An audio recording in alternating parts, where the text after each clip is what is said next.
کی حسن و جمال اور اس کی خوبصورتی کو دوسروں کے سامنے بیان نہیں کرے گی. کیوں؟ اس لیے کہ اللہ کے نبی صلی اللہ علیہ وسلم نے فرمایا لا تباشر المرأة المرأة، کوئی عورت کسی عورت کے ساتھ لپٹ کر نہ سوئے، اور پھر اگر وہ سوئے تو پھر اس کی کیفتن عطا لزوجہا کأنہ ينظر الیہا، اور اگر کبھی سونے کا موقع ملے تو اس کی اندرونی حیت کو اور اس کی اندرونی نمائش کو اپنے شوہر کے سامنے بیان نہ کرے، کیونکہ اگر بیان کرے گی تو کأنما ينظر الیہا، ایسا لگے گا گویا کہ اس کا شوہر جو ہے اس عورت کو دیکھ رہا ہے، یعنی تصور میں اس کو دیکھ رہا ہے. اس لیے اللہ تعالیٰ نے ایمان والیوں کو منع کر دیا. لہذا یہاں پر میل جول کی عورتوں سے، صحیح قول میں یہ میل جول کی عورتوں سے مسلمان عورتیں مراد، یعنی کافر عورتوں کے سامنے بھی عورتوں کو چاہیے کہ اپنی زیب و زینت ظاہر نہ کریں. اس کے بعد اللہ تعالیٰ نے فرمایا یا اپنے غلاموں کے، یعنی اپنی لونڈیاں یا اپنے غلاموں کے سامنے، یا ایسے نوکر چاکر ہیں جو نامرد ہیں یا ان کی خواہشات ختم ہو چکی ہیں بڑھاپے کی وجہ سے، جو عورتوں کے پردوں کے جو ایسے نوکر چاکر مرد جو کہ شہوت والے نہ ہوں، یعنی جن کے جذبات شہوت سے خالی ہوں اور جن کی طرف نگاہ بھی نہ اٹھے، یا ایسے بچوں کے جو عورتوں کے پردوں کی باتوں سے مطلع نہ ہو، یعنی ایسے بچے جو نابالغ ہیں اور نابالغ کے ساتھ ساتھ عورتوں کی اندرونی حالات سے واقف نہیں ہیں، ان بچوں کے سامنے عورتیں اپنی زیب و زینت ظاہر کر سکتی ہیں. زیب و زینت کا مطلب کان، سر وغیرہ، یہ نہیں، پورے طور پر نہیں. اللہ تعالیٰ نے کہا وَلَا يَضْرِبْنَ بِأَرْجُلِهِنَّ، اور اس طرح زور مار کر پاؤں کو نہ چلیں، یعنی پاؤں کو زور مار کر کے راستہ نہ طے کریں. کیوں؟ اس لیے کہ شریعت نے پہلے حکم دیا مکمل پردے کا اور چہرے کے چھپانے کا، پورے جسم کے چھپانے کا، اور یہاں پر اللہ تعالیٰ نے حکم دیا کہ پاؤں نہ مارے، یعنی سر سے لے کر پاؤں تک پردہ ہے. یعنی پاؤں اگر چلتی بھی ہیں تو پاؤں پہ پردہ بھی ہونا چاہیے، اور پردے کے ساتھ ساتھ آواز بھی نہیں ہونا چاہیے. یعنی جس طرح عورت کا جسم پردے میں داخل ہے، اسی طرح عورت کی آواز بھی اسے اللہ نے کہا وَلَا يَضْرِبْنَ بِأَرْجُلِهِنَّ، اپنے پاؤں کو زور سے مار کے نہ چلیں. کیوں؟ لِيُعْلَمَ مَا يُخْفِينَ مِن زِينَتِهِنَّ، تاکہ ان کی پوشیدہ زینت معلوم. کیونکہ جاہلیت کے زمانے میں عورتیں جب چلتی تھی تو اپنے پازیبوں کو حرکت دے کے چلتی تھی، زور سے چلتی تھی، تو ان کی آواز پیدا ہوتی تھی یا ان کے پاؤں کی حالت ظاہر ہوتی تھی. اس میں اللہ تعالیٰ نے عورت کی آواز بھی پردے میں داخل کیا ہے. اور اس سے پہلے بھی بتایا گیا کہ اللہ تعالیٰ نے قرآن کریم کے اندر حکم دیا نبی کی بیویوں کو کہ فَلَا تَخْضَعْنَ بِالْقَوْلِ، اگر آپ بات بھی کریں تو گاڑھی بولی نہ بولیں، میٹھی بولی نہ بولیں. کیوں؟ اس لیے کہ نبی کی بیویوں کو اللہ کہا کہ کوئی کسی سے بات کرنا ہو تو فَلَا تَخْضَعْنَ بِالْقَوْلِ اے فَلَا تَلَطَّفْنَ بِالْكَلَامِ لَا تُلَيِّنَّ بِالْكَلَامِ، میٹھی آواز میں بولی مت کرو، میٹھی آواز میں مت بولو. کیوں؟ فَيَطْمَعَ الَّذِي فِي قَلْبِهِ مَرَضٌ، جن کے دلوں میں بیماری، ان کے اندر برائی کی خواہش پیدا ہوگی. اللہ اکبر. تو اسلام نے برائی سے پہلے برائی کے دروازے کو بند کیا. جس طرح چہرہ پردے میں، جسم پردے میں، اسی طرح عورت کی آواز بھی پردے میں ہے. اور اللہ نے کہا وَتُوبُوا إِلَى اللَّهِ جَمِيعًا أَيُّهَا الْمُؤْمِنُونَ لَعَلَّكُمْ تُفْلِحُونَ، اور ایمان والو تم سب کے سب اکٹھے توبہ کرو تاکہ تم کامیاب ہو سکو. یہ میں نے سرسری طور پر گنا دیا آپ کے سامنے. آیت نمبر 31 میں اللہ تعالیٰ نے عورت کے لیے دو اہم باتیں بتائیں. پہلی بات تو یہ ہے کہ عورت زیب و زینت ظاہر نہ کرے، لیکن جو خود سے ظاہر ہو جائے. بعض ایسی حالتیں ہیں کہ عورت اس پہ قادر نہیں ہے، بعض ایسی حالت ہوتی ہے کہ عورت اس پہ قادر نہیں ہے، تو معلوم یہ ہو کہ زیب و زینت ظاہر نہیں کریں گی، خوبصورتی ظاہر نہیں کریں گی، لیکن بغیر اختیار کے اگر کوئی چیز اچانک نظر آ جائے تو اس کے اوپر مواخذہ نہیں ہے. ایک نمبر دو، اللہ تعالیٰ نے زینت کے اندر اس بات کا حکم دیا کہ زیب و زینت ظاہر نہیں کر سکتی ہیں، لیکن چند ایسے لوگ ہیں جن سے فتنے اور جن سے فحاشی کا اندیشہ اور خطرہ نہیں ہے، جن سے برائی میں پڑنے کا ڈر نہیں ہے، ان کے سامنے عورتیں زیب و زینت ظاہر کر سکتی ہیں. لیکن اگر فتنے اور برائی میں پڑنے کا اندیشہ ہو تو محرم مردوں سے بھی پردہ کرنا ضروری ہوگا. چنانچہ علامہ قرطبی رحمۃ اللہ علیہ نے اپنی کتاب میں لکھا کہ سلف صالحین اپنی بچیوں اور اپنی بہنوں کو بھی بار بار دیکھنے سے بچتے تھے. یہ ان کا تقوی، یہ ان کا ورع تھا. تو بہرحال اللہ تعالیٰ نے کہا کہ مسلمان عورتوں سے کہیں سے اپنی نگاہیں نیچی رکھیں. اس سے کیا معلوم ہوا؟ جس طرح مردوں کو چاہیے کہ اپنی نگاہوں کی حفاظت کریں، اسی طرح عورتوں کے لیے بھی نگاہوں کی حفاظت کرنا ضروری ہے. کیا مطلب ہوا؟ یعنی جس طرح مرد عورتوں کو نہیں دیکھے گا، یا جس طرح مردوں کو حکم ہے کہ عورتوں کو نہ دیکھے، اسی طرح عورتوں کو بھی حکم ہے کہ مردوں کو گھور کر نہ دیکھیں. سمجھ میں آ گیا؟ چلیے. لیکن کیا عورتوں کے لیے مردوں کا دیکھنا کسی حال میں جائز نہیں؟ تقویٰ تو یہی ہے کہ کسی حال میں نہیں دیکھنا، لیکن بعض ایسے حالات ہیں کہ جہاں شہوت اور فتنے کا خوف نہیں ہے، وہاں پر عورتوں کے لیے مردوں کو دیکھنا جائز ہے. ایک بات ہے. دوسری بات اسے یہ معلوم ہے کہ اللہ تعالیٰ نے حکم دیا کہ اپنی نگاہوں کو پس رکھے، یعنی ان کو بھی نہیں دیکھنا چاہیے. اس میں اشارہ یہ ہے کہ عام حالات میں عورت کو بھی یہ ضروری ہے کہ اپنی نگاہوں کی حفاظت کریں، جس کے اوپر وہ حدیث پیش کی جاتی ہے حضرت عبداللہ بن ام مکتوم والی، کہ حضرت ام سلمہ اور کون تھی؟ لا حضرت ام سلمہ اور حضرت سودا تھی، میمونہ، حضرت ام سلمہ اور حضرت میمونہ تھی.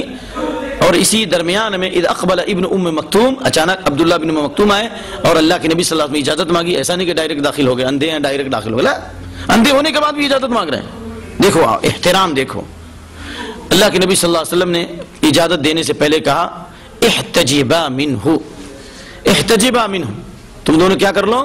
پردہ کر لو. اللہ کے نبی صلی اللہ علیہ وسلم نے جب فرمایا تو کہا الیس هو اعمی، کیا یہ اندھے نہیں ہیں؟ تو اللہ کے نبی صلی اللہ علیہ وسلم نے فرمایا افعمیاوان، کیا تم دونوں اندھی ہو؟ الستما انتما تبصرانہ، کیا تم دونوں نہیں دیکھ رہی ہو؟ یعنی وہ تو نہیں دیکھتے ہیں لیکن تم تو دیکھ رہی ہو. سمجھ میں؟ اس میں اشارہ یہ ہے کہ اگر مرد نہ بھی دیکھے تو مردوں کا دیکھنا عورتوں کے لیے، یا عورتوں کا دیکھنا مردوں کے لیے جائز نہیں ہے. یہ حدیث اس بات کے اوپر دلالت کرتی ہے کہ عورتوں کے لیے بھی عام حالات میں مردوں کا دیکھنا جائز نہیں ہے. لیکن بعض ایسی حالتیں ہیں جن میں عورتوں کے لیے نبی صلی اللہ علیہ وسلم نے اجازت دی کہ مردوں کو دیکھیں، جہاں پر شہوت نہیں ہے، جہاں فتنہ نہیں. مثال وہ بخاری کی حدیث، حبشی لوگ عید کے دن کھیل کر رہے تھے، مسجد میں تیر اندازی کر رہے تھے، اور حضرت عائشہ رضی اللہ تعالیٰ نے اللہ کے نبی صلی اللہ علیہ وسلم کے سر کے نیچے سے اپنا چھپ کر کے حبشیوں کا کھیل دیکھا. آپ صلی اللہ علیہ وسلم نے پردہ کر لیا اپنے کندھے سے، اور اللہ کے نبی کے کندھے کے نیچے سے، آپ کے کندھے کے نیچے سے حضرت عائشہ گھور کر کے حبشیوں کا کھیل دیکھ رہے تھے. اس میں یہ معلوم ہے کہ شوہروں کو چاہیے کہ اپنی بیویوں کی خاطرداری اور ان کی ہمت افزائی کریں. دوسری بات یہ معلوم ہے کہ عورت کے لیے مردوں کا دیکھنا جائز ہے جہاں فتنے کا خوف نہ ہو. تو دونوں حدیث میں بظاہر تعارض ہے. اس کا ایک جواب یہ کہ ام سلمہ والی جو حدیث ہے اس کے بعد علماء کہتے ہیں کہ حدیث ضعیف ہے، اس میں سے نبہان جو ہے ام سلمہ کے جو غلام وہ مجہول ہے، واللہ اعلم. اور اگر اس کو صحیح مان لیا جائے تو اس کا مطلب جہاں شہوت اور فتنے کا خوف وہاں نہیں دیکھ سکتے، جہاں فتنے کا خوف اور اندیشہ نہیں ہے وہاں پہ عورتیں مردوں کو دیکھ سکتی ہیں. جیسے اللہ کے نبی صلی اللہ علیہ وسلم نے فاطمہ بنت قیس کو کہا اعتدی فی بیت ام مکتوم، جس عبداللہ بن ام مکتوم سے اللہ کے نبی نے پردے کا حکم دیا، اسی عبداللہ بن ام مکتوم کے گھر میں حضرت فاطمہ بنت قیس کو عدت گزارنے کا حکم دیا. طلاق کی عدت گزارنے کا حکم دیا اللہ تعالیٰ نے فاطمہ بنت قیس کو عبداللہ بن ام مکتوم نابینا صحابی کے گھر میں. اور آپ نے فرمایا اگر تم کپڑے اتار دو گی تو وہ تمہیں نہیں دیکھیں گے. یعنی وہاں فتنے کا، شہوت کا اور برائی کا خوف اور اندیشہ نہیں ہے. بہرحال راجح قول انشاءاللہ یہی ہے کہ عورتیں مردوں کو دیکھ سکتی ہیں ضرورتاً، جہاں فتنے کا ڈر اور خوف نہیں ہو. عام حالات میں تقوی یہی ہے کہ حفاظت کرے. اس لیے حضرت فاطمہ رضی اللہ تعالیٰ عنہ فرماتی تھی خیر للرجل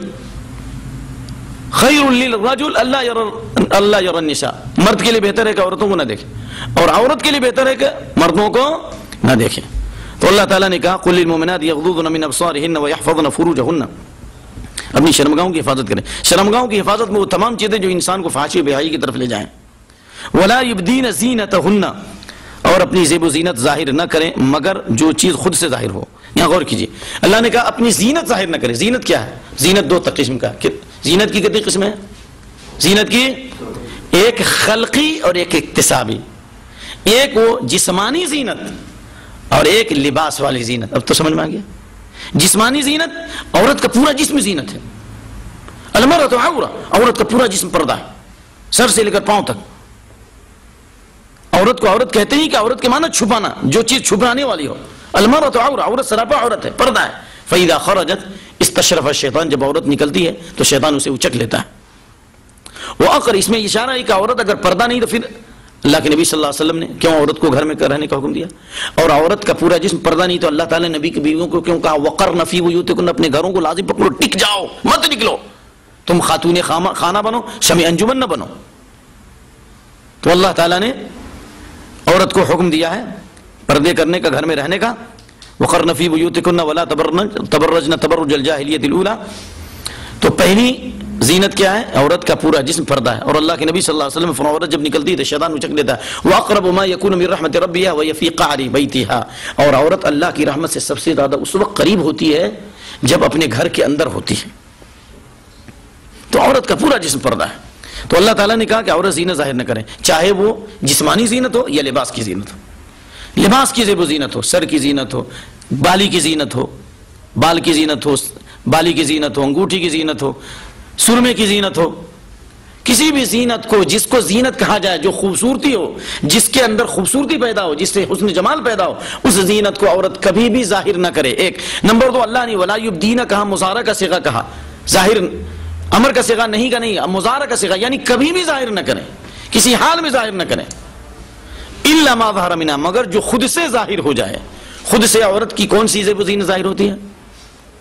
یہاں پر تھوڑی تفصیل ہے، شاید کہ آئندہ بیان کرنا پڑے، لیکن اختصار سے میں یہ بتاتا ہوں، مگر جو خود سے ظاہر ہو جائے، زینت تو وہ ظاہر نہیں کر سکتی ہیں، لیکن جو بغیر اختیار کے ظاہر ہو جائے اس پر کوئی گرافت نہیں ہے۔ مثال اب بولی، جیسے ہوا چلی، چہرہ کھل گیا، ہوا چلی، پاؤں نظر آ گیا، کسی کو کوئی سامان دیا، انگوٹھی نظر آ گئی، کہیں اچانک کسی کو دیکھا یا کسی کو کوئی سامان دیا، اس کی ایک آنکھ نظر آ گئی یا اس کا سرما نظر آ گیا، تو انشاءاللہ العزیز اس پر کوئی گرفت نہیں ہے۔ یا اسی طریقے سے جو خود سے ظاہر ہو جائے، شریعت کے مسالے کے پیش نظر جو چیزیں خود ظاہر نہیں کرتی بلکہ ظاہر کرنے پہ مجبور ہوتی ہیں، وہ بھی جائز ہے۔ مثال کے طور پر ڈاکٹر کے پاس جا رہی ہیں، علاج کا معاملہ ہے، یا شادی کا مسئلہ ہے، شادی کریں گے تو عورت کو دیکھ کے شادی کرنا ہے کہ نہیں کرنا ہے؟ عورت کو دیکھ کے شادی کرو گے تو اس شادی میں بہت سکون ملتا ہے۔ اللہ کے نبی صلی اللہ علیہ وسلم نے فرمایا کہ انظر الیہا، جس عورت سے تم شادی کرنا چاہتے اس کو دیکھ لو، فإنہ احری ان یؤدم بینکما، کیونکہ اگر